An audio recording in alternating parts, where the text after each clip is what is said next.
त्यांच्यामध्ये नाही.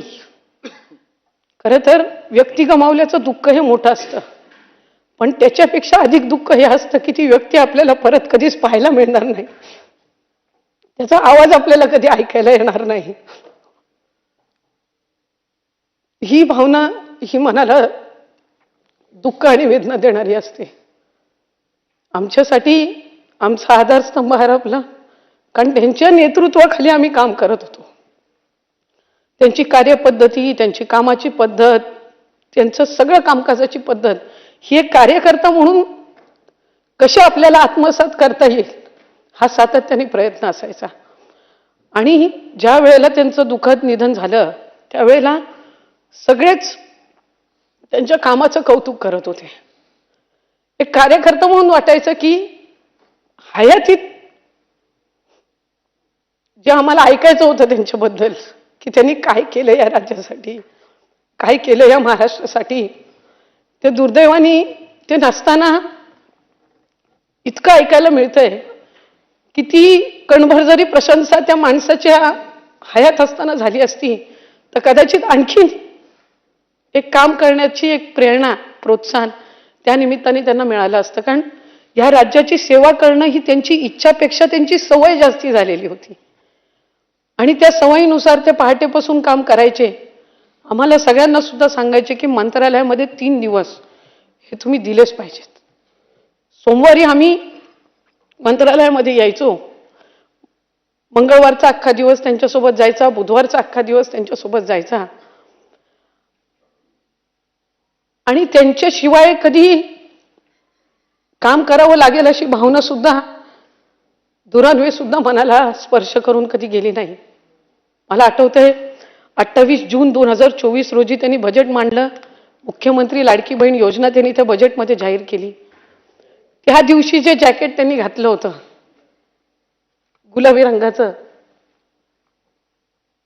खरं तो रंग काय फारसा असा त्यांचा काय आवडीचा किंवा अशातला काही भाग नाही, पण ते जे जॅकेट घातलं त्या आमच्या आग्रा खातर नंतर 12 जॅकेट तशी शिवून घेतली आणि मग प्रत्येक सभेमध्ये त्या जॅकेटनी ते प्रचाराला यायचे. आपल्या प्रत्येकाचा एक नेता असतो, त्या नेत्याच्या नेतृत्वाखाली आपण काम करत असतो. तो नेता आपला अभिमान असतो, तो नेता आपला माज असतो, ते चांगल्या पद्धतीनं माज असतो. हा आमचा रुबाबदार नेता चालत यायचे, तो रुबाबदारपणा बघून आम्हाला अभिमान वाटायचा. आणि आज जात असताना तो रुबाबदार नेता फक्त एकटा गेला नाही, कार्यकर्ता म्हणून आमचा रुबाब आणि माज पण जाताना सोबत घेऊन गेला.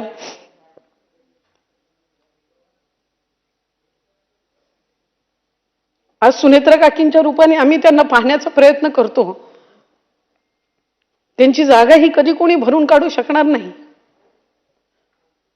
कारण जराशे जरी रागवले ओरडले तरी माहिती असायचं की हे वडील जसे आपले ओरडतात, चांगलं काम करण्यासाठी आपल्याला सूचना देतात त्या पद्धतीनं आहे.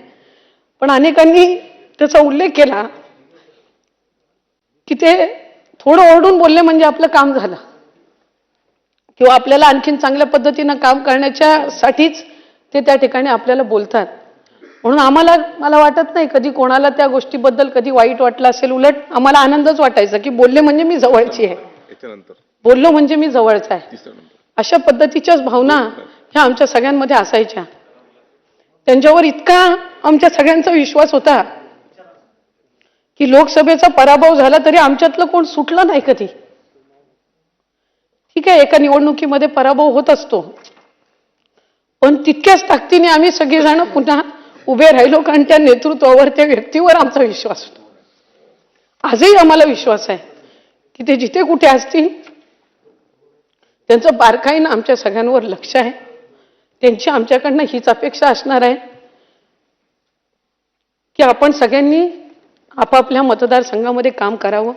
या सभागृहामध्ये अनेकदा त्यांनी उल्लेख केला की आपण इथं एकटे उभे नसतो, आपण 3.5, 4 लाख, 5 लाख लोकांचं प्रतिनिधित्व इथं करत असतो आणि ते प्रतिनिधित्व करत असताना आपण एक लोकप्रतिनिधी म्हणून जबाबदारीने वागलं पाहिजे. त्यामुळे आमच्या सगळ्यांकडनंही त्यांच्या त्याच अपेक्षा असणार, ह्याबद्दल काही दुमत नाही. आणि आमचा तोच प्रयत्न राहील की जी प्रेरणा त्यांनी आम्हाला दिली, ज्या अपेक्षा त्यांनी आमच्याकडून ठेवल्या, त्या आमच्या परीने त्या आम्हाला पूर्ण करता याव्यात. विभाग म्हणून ज्या वेळेला आम्ही एक निर्णय घेतला, आईचं नाव मुलाच्या नावासोबत लावायचा, मंत्रिमंडळाच्या बैठकीमध्ये तो निर्णय झाला. पहिली पाटी दादांच्या कार्यालयाची बदलली. मी अजित, आशाताई, अनंतराव पवार अशी पाटी तिथं लागली. उपमुख्यमंत्री म्हणून त्यांनी जी शपथ घेतली त्याच्यामध्ये अजित, आशाताई, अनंतराव पवार म्हणून मी गांभीर्यपूर्वक दृढ कथन करतो. ही शपथ आम्हाला परत कधी ऐकायला मिळणार नाही. शेवटची सलामी ज्या वेळेला दिली जात होती, ती सलामी ते मुख्यमंत्री झाल्यावर आम्हाला पाहायला मिळावी अशी एक कार्यकर्ता म्हणून एक दांडगी इच्छा आणि स्वप्न आमच्या सगळ्यांचं होतं. ते अपूर्ण राहिलं याची वेदना ही नेहमीच मनामध्ये राहील.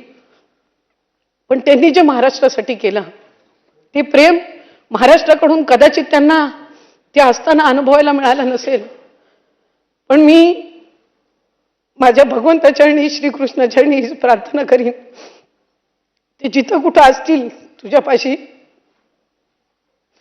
तिथलं उजवं स्थान तू त्यांना दे आणि आमच्या सगळ्यांच्या मनातल्या भावना ह्या तू त्यांच्यापर्यंत पोहोचव आणि त्यांना लवकर परत जन्म घेऊन या महाराष्ट्राच्या मातीतच पाठव. त्यांची अपूर्ण राहिलेली स्वप्न ही पूर्ण करण्याची ताकद आणि क्षमता आणि पाठबळ आज आम्ही सगळेच मिळून सुनेत्रा काकींना देऊ. पण त्या व्यक्तीची जागा ही कोणी भरून काढू शकणार नाही. ते दुःख, ते खंत एक कार्यकर्ता म्हणून आमच्या सगळ्यांच्या मनामध्ये राहील. खुल्या मनाने प्रशंसा करणारा, कधीही जातीपातीचं राजकारण न करणारा, एक महिला म्हणून किंवा पुरुष म्हणून भेदभाव न करणारा, आम्हाला सगळ्यांना तितकं स्थान देणारा हा एक खुल्या मनाचा नेता आम्ही गमावला. मी त्यांना श्रद्धांजली अर्पण करण्याची वेळ कधी आमच्या कोणावर येईल असं कधी वाटलं नव्हतं. पण आज अंतःकरणापासून मी त्यांना आदरांजली अर्पण करते. आणि त्यांच्या सहित ज्या इतर मान्यवरांना सुद्धा आज इथं श्रद्धांजली अर्पण करण्यासाठी आपण सर्वजण आहोत, मी त्यांना सुद्धा श्रद्धांजली अर्पण करते.